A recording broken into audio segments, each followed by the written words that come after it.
In this GibbsCAM video, we're going to show you how to work with coordinate systems, more specifically how to orient your part to your machine. Now, when you're working with parts, say aircraft parts, aerospace parts, even car parts, yes, there's different subassemblies, but a lot of times you will find that part is drawing according to how it was fitted in the vehicle. So you might not get it in the orientation you want it when you import the file. Now, working with solid models, if you follow these 6 rules here, you'll have a lot easier time working with Gibbs, getting your parts correctly oriented and ready to start machining. So first, choose the correct machine you're going to program. So in this case, I have a 3-axis vertical mill. Next, import the solid model. So let's go to File and Import. Now you don't want to click on New or Open because I've already started a part and we want to import something in whatever I'm already working on. So I'm going to go to Import. This time I'm going to choose the first part. And you're wondering, where is it? Or I don't even see it on the screen. Did it even import? Well, one good way to check to see if it actually imported is just go to Modify and down to the bottom. If you see these two, shrink wrap and shrink wrap visible, are not gray, that means it's imported into your part. Now you can do a shrink wrap if you want. If you can't really find it, that's a good way to find it. But I'm just going to scroll down and you can see there's my part. Now if I go to the top view, you can see there's my top view looking from the spindle down onto the table. You can see the part is not really ready to machine. It's kind of at a couple of odd angles, compound angles there. So what we want to do is we want to orient the part so I can machine it. So the first thing I'm going to do is make sure face selection is on. With face selection on, you can select different faces, and that has to be on in order for this to work. If it's off and you select the whole thing, Gibbs is not going to know which face you want parallel with your table. So I'm going to make sure face selection is on, and I'm going to click on this face right here. So once you do that, it needs to be a flat face, of course. It can be little or big. I'm just going to right click and click this button that says Align Face to CS or Align Face to the coordinate system that I'm on. So do that, and I'm going to go back to top view, kind of unzoom there a little bit, and you can see it is nice and flat with my table. There's my Z0. Now you can see it's still skewed the other direction, so I want to get this flat, this side flat with the parallel with the y-axis. So what I'm going to do is I'm going to create a temporary coordinate system. Bring up my CS palette, click on YZ, YZ, and I'm just going to click here to make sure the positive is sitting this direction. It doesn't really matter that much since I'm not going to be machining on this coordinate system. It's just to help me align it easier. So now I'm going to click this face here and say, well, actually, let's click this face and say align that to that coordinate system. And you can see if I go back to top view, it's aligned perfectly with that coordinate system. So you don't have to extract geometry and try to find angles and try to get it exact. That's really a pain. Now you can see the first coordinate system was moved a little bit down to there to match. So just click this again, click Align Face. Now you can see everything's lined up. Let's go to top view. Okay, everything's lined up. All right, next. Check to make sure you're in inches or millimeter depending on the machine you are programming for. If it's in the wrong format, this is the time to change it. So I'm going to go up to my document page, and you can see I have it in inches, and that's how I'm going to program my machine because it's set up for inches. If it was millimeters, and then you want to click on millimeters, or if you brought in a part that was millimeters and you want to program in inches, make sure you change back to inches there. Okay, so next on my chart, I added one more thing that I forgot to put in. Do a shrink wrap. Now there's 2 different ways to do shrink wrap. If you have multiple parts on your screen here, let's just say, for instance, I had maybe some geometry out here. I'm just going to put some random points out here in space. And I was to go to modify and shrink wrap. It's going to wrap everything that's on the screen. As you can see, there's another part on here. Let's get rid of that. I did shrink wrap again. You can see it wraps geometry around everything that's on your screen. So instead, if I was to turn off geometry or other solids and I go to modify shrink wrap visible, the only thing it's going to shrink wrap around is what's visible on the screen. So you can see now the part has material around the outer boundaries of the part. Now of course you would probably add material to that to allow for machining, but for this demonstration we're not going to add any material here. So now I want to move my part origin to where I want to machine it. So we did a shrink wrap, move the part origin where you want to have the X0, Y0, Z0.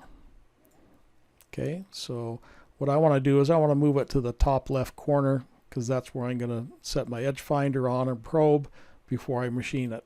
So an easy way to do that, you can alt click the sides if you like. So that's one way to do it. Let me just show you that while I'm at it.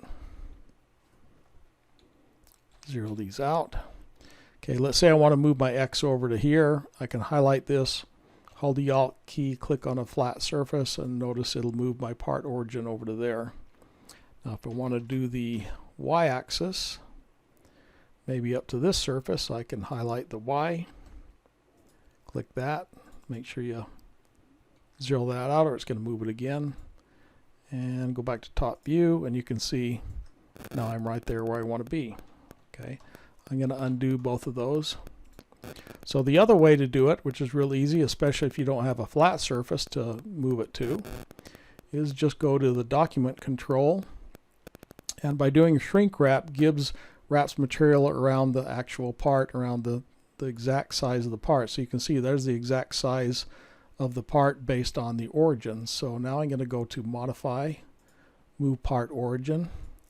I'm just going to highlight this and copy and paste, and this is just one, so I'm just going to type in one there, press do it, go to my top view, and you can see that part's ready to machine. Of course, if you want to add stock, go ahead, then you can move your origin again if you want to put it right on the corner. It's up to you, but you can see that's oriented correctly right now.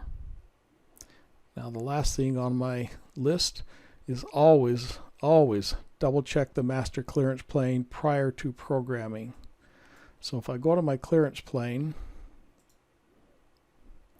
I have it at 0.1, that didn't change. But if your Z happens to be below the part and you move the part origin to the top with the Z, it'll subtract that amount from here, so you'll end up with a negative, which you don't really want, because if you're programming on the top of the part and you have a clearance plane of maybe minus ½ inch, your tool is going to smash into your part before you even know it. So always double check that. Okay, let's get rid of that one. Let's bring in the second part. We'll leave these up here. So I'm going to go to File, Import, part number 2. And again, somewhere on my screen, you can either shrink wrap or scroll down. As you can see, here's my second part. Let's go to a top view. You can see that's also at a compound angle. All right, so I want to bring this surface parallel with my table or my XY coordinate system. So I could either do the bottom or the top there, or flip it over and do the bottom. Either way, let's do the bottom. Right click, align face, go back to top view. You can see it's lined up perfectly flat with my table. So everything I pull off here will be circles. The problem you'll have if you try to find the angle and move it by moving it by an angle, if you're off even 1/1,000,000th of a degree and you try to pull geometry off, these are going to end up with splines, which you don't want. So it's best to just use the line coordinate system.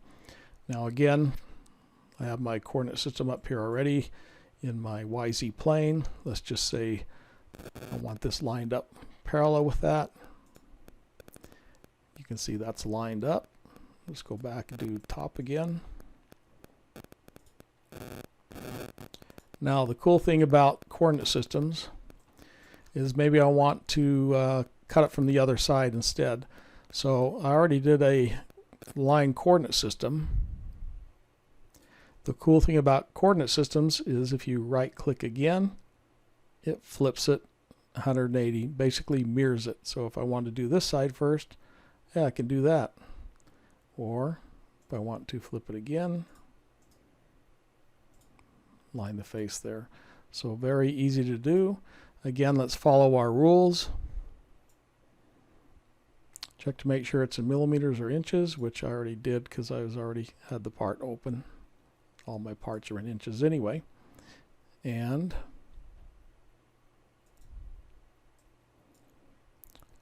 do a shrink wrap. We haven't done that yet. That's the only thing on my screen. I don't think I have anything else on my screen. No.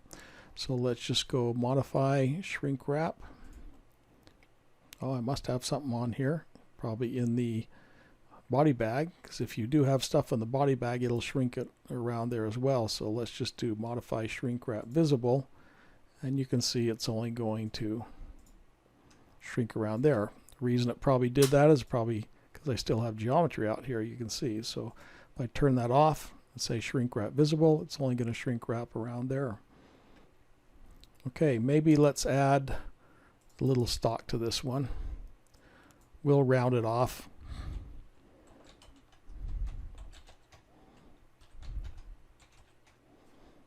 Okay, so I have a little stock there. If I go to top view, you can see I have a little stock around the part. Not a whole lot there, but I have stock there. Okay, let's move the part origin. Since we did a shrink wrap and move these values for what our stock is, let's say I want to move my origin on this part to the top right corner there. That's where I'm going to touch off my material. Go to modify, move part origin. You can either copy and paste or just type in the values. 2.5 and 3 inch. And go there, and as you can see, my origin is now at the top of the part. My clearance did not change, so everything is good. I'm ready to machine that part.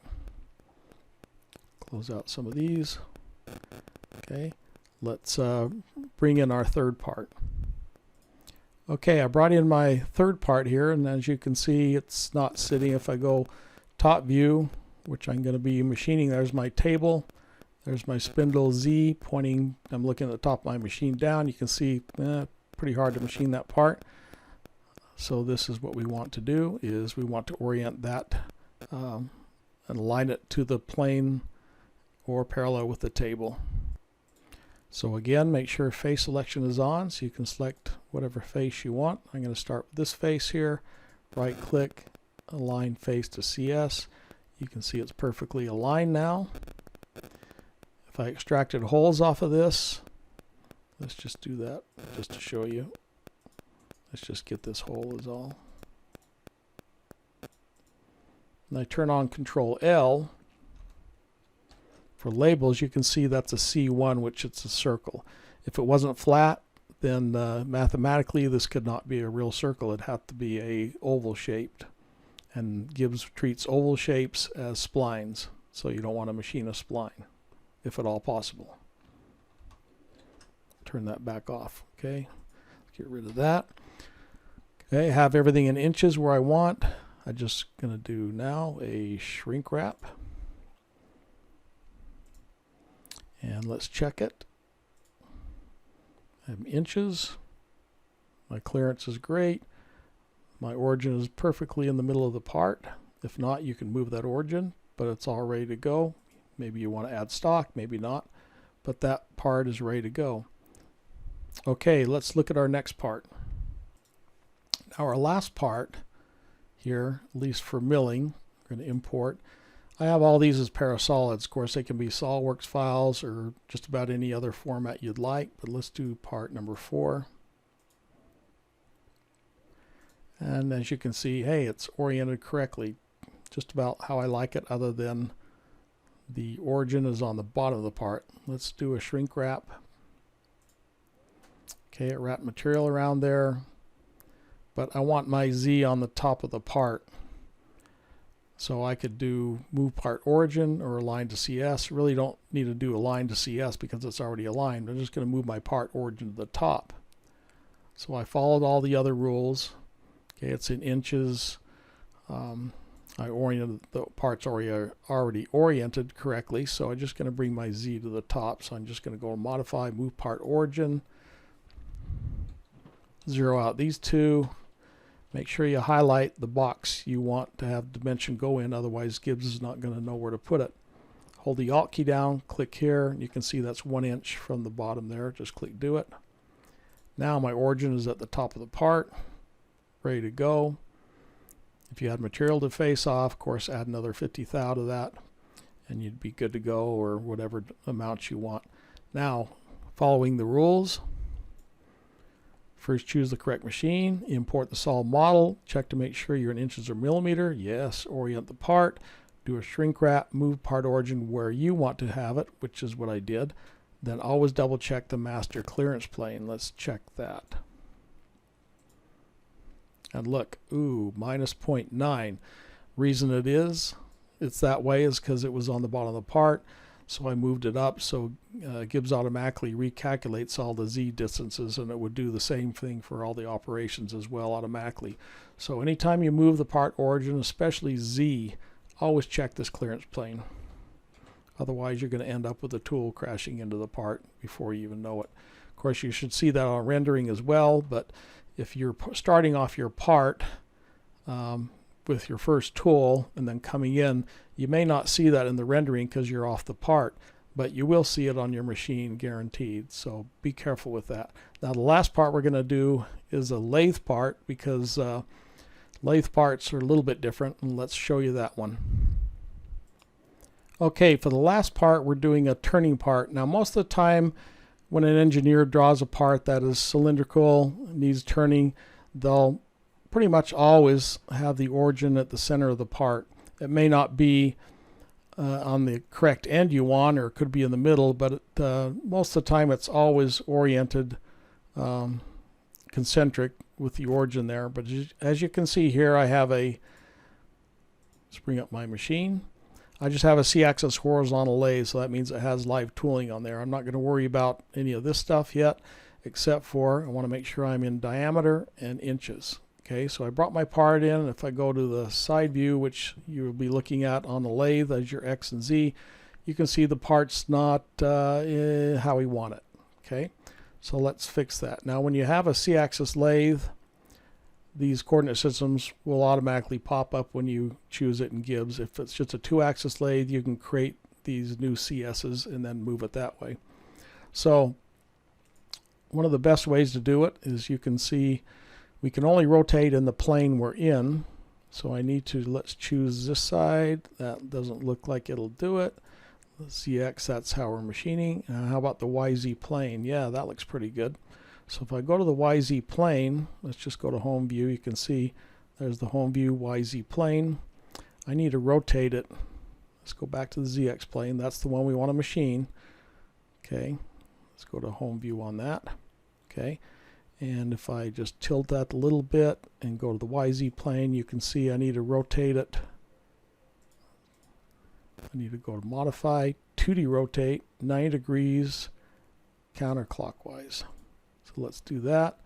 Let's go back to my ZX plane and look at that, and look, it's perfectly aligned now. Okay, now you may have the origin not where you want it, and again, if you wanted to, you could go to modify part origin, and if you wanted to, you could alt click the back there if you wanted to move it to the back and have it move to the back. But I always machine with the Z in the front of the part, and that's pretty much the industry standard, pretty much. So next, let's just do a shrink wrap, either shrink wrap visible. It's the only thing on the screen, so either one of these will work. And there I have material around my part. If you want to know what the material is, it's 2-inch diameter. Now here you just need to check your clearances as well on a lathe part, since it's 2-inch. Maybe I'll put 2.1 as a clearance, and maybe 100 thou if there's not a lot of material sticking out the front of the part. And of course, if you needed to, you can add material on this. Okay, so that's how you orient parts on a lathe. So that is how you align a lathe part. Now if you want to get the geometry off the lathe, let's just close this. Just select your part.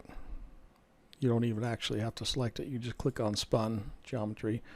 And if I click that and extract the profile, turn that off, you can see that's the exact profile of the part ready to do the turning on it. Of course, when you do the spun, it ignores all these grooves and these, because this is you did a spun profile, so that's just the turning. So hopefully this helps you work with coordinate system a little more, and thank you for watching.